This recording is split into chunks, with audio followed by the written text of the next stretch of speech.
Buenos días, mi nombre es Juan Carlos González Villalobos, pertenezco al grupo 2 del curso Modelado y Administración de Bases de Datos.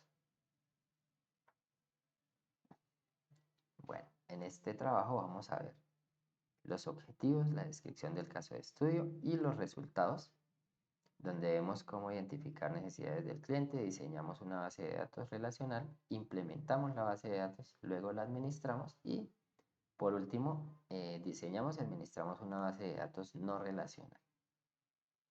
El objetivo, analizar y proponer la implementación de un sistema gestor de base de datos eficiente para optimizar la gestión de los diferentes procesos como inventario, ventas, clientes y proveedores, que se evalúan las necesidades específicas de la organización para entregar un sistema que gestione eficientemente y manipule de forma segura las grandes cantidades de datos que ya no es posible mantener en archivos de Excel. Tenemos la descripción del caso de uso, el cual es una ferretería, la cual debido a su éxito está creciendo y creciendo y tiene una gran cantidad de clientes.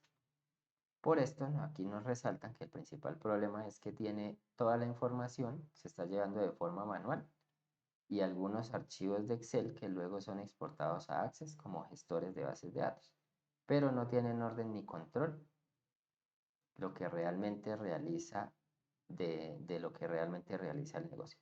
Por ello, se han planteado el tema de desarrollar una base de datos para facilitar al propietario del negocio agrupar y almacenar todos los datos de la empresa en un único lugar.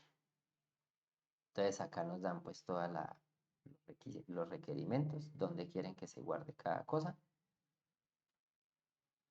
Entonces lo que hacemos es leer el problema que teníamos allá en el punto anterior, identificamos las necesidades del cliente y luego, mediante esta tablita, vamos poniendo acá, por ejemplo, cuando identificamos las entidades, que serían las tablas, y vamos colocándolas acá. Esas tablas o entidades las reconocemos porque pueden ser como verbos o son procesos que tienen acciones y tienen propiedades. Por ejemplo, las ventas, categoría, compras, etc. También podemos identificar ciertos datos que van asociados a cada tabla. Por ejemplo, aquí en ventas, la fecha de venta, producto, bueno, en fin. Y posteriormente podemos identificar también las relaciones de esas tablas. Podemos ver que la tabla ventas tiene una relación con productos, porque en una venta involucra uno o varios productos vendidos y así sucesivamente con las demás entidades. Luego pasamos al diseño de la base de datos relacional. En esta fase, primero pues tenemos que tener conocimiento de el lenguaje de definición DDL que nos sirve para crear, alterar o borrar las tablas. Tenemos también el lenguaje de manipulación de datos, DML, que nos sirve para hacer consultas a las bases de datos ya creadas, insertar registros, modificarlos o borrarlos también. Pero lo que hace es que borra los registros, pero de la base de datos.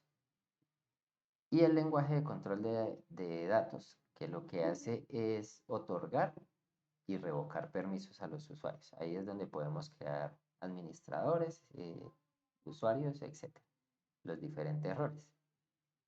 En la misma fase de diseño tenemos, por ejemplo, diseñamos para la ferretería Chiqui un sistema donde en la tablita que identificamos las entidades con sus atributos, eso es lo que estamos representando acá en el diseño. Esto lo hicimos en Workbench, una herramienta que nos da MySQL para diseñar gráficamente pues el modelo de base de datos. Acá podemos ver que está reflejado lo de la tablita que encontramos allá. Ahí está, se ve identificada cada entidad, o sea, cada clase, cada tablita. Y tiene sus atributos y tiene unas relaciones. Y esas relaciones se establecen mediante llaves primarias y llaves foráneas llamadas primary key y foreign keys. Establecemos las relaciones, pueden ser de tipo 1 a 1 o 1 a muchos. Generalmente cuando hay relaciones de muchos a muchos, siempre debe haber una tabla intermedia que gestione esa parte. En el diseño de la base de datos, también realizamos, después de diseñarlo de forma visual, que WordPress nos ayuda mucho en eso, lo diseñamos de forma pues con script manualmente para utilizar los lenguajes DDL y DSL para insertar los registros y crear las bases de datos. Luego de esto, implementamos una base de datos usando otro sistema gestor llamado PostgreSQL. Esta vez ya no usamos MySQL, sino Postgres, que también es un sistema que usa el lenguaje de SQL, así que son muy compatibles en muchas de las partes donde trabajan.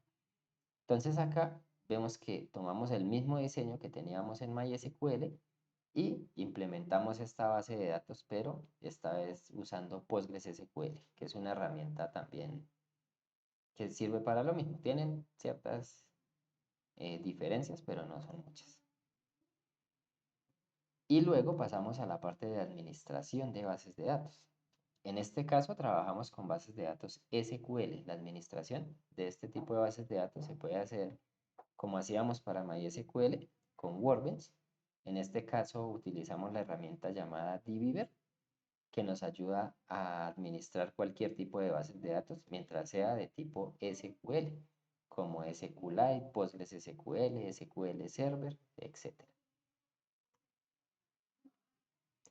Y luego pasamos al diseño y administración de una base de datos no relacional, donde vemos que son totalmente diferentes a las bases de datos relacionales, ya que trabajan con un formato tipo JSON. Acá podemos ver la instalación de MongoDB. Hay otras similares como Cassandra y otras que hay por ahí. Y estas bases de datos no trabajan con tablas y buscando el índice y haciendo la consulta, sino que trabajan con formato JSON, donde tiene como una clave y un valor para nosotros poder consultar los datos. Acá evidenciamos la instalación de MongoDB, su correcta configuración. Y acá también tiene un administrador parecido a Workbench, pero esta vez se llama Mongo Atlas y es para las bases de datos no SQL, MongoDB.